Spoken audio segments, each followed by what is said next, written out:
వారు అసెంబ్లీలో హుజూర్నగర్లో హుజూరాబాద్లో ఓడిపోతే 6 నెలలు ఖాళీ ఉండలేదు. గిలగిల కొట్టుకుని ఈటల రాజేందర్ మళ్ళీ ఎప్పుడు ఎలక్షన్లా ఎక్కడన్నా పోటీ చేయాలి, మళ్ళీ నాకు ఏదైనా పదవి కావాలని ఆయన అనుకున్నప్పుడు తేలుకుంటా సతీష్ అన్న 10 సంవత్సరాల నుంచి కష్టపడి ఏం పని లేకుండా తిరుగుతున్నప్పుడు ఈయన బాధ ఎవరు తెవాలి?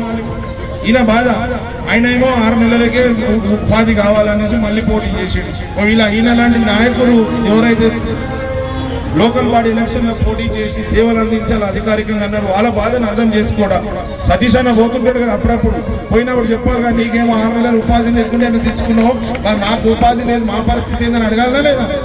స్థానిక సంస్థ ఎలక్షన్లు ఉంటేనే బస్తీవాసుల సమస్యలు, కాలనీవాసుల సమస్యలు పరిష్కారం అవుతాయి. ఆ వ్యవస్థ లేకుంటే ఇప్పటికే చాలా నష్టమైంది, బాధాకరమైన. వచ్చిన ముందుండే వ్యక్తి మళ్ళీ ఇలాంటి వాళ్ళందరూ కూడా ఆశలు ఉంటాయి. ప్రజాస్వామ్య పద్ధతిలో 5 ఏళ్ల కోసం ఎలక్షన్ వస్తే ప్రజా సమస్యలపై ముందుంటాడు ఉద్యమకారుడు. ఆ రోజు కంటోన్మెంట్ వికాస్ మంచి తరపున నిరంతరం పనిచేసి మట్టి విషయంలో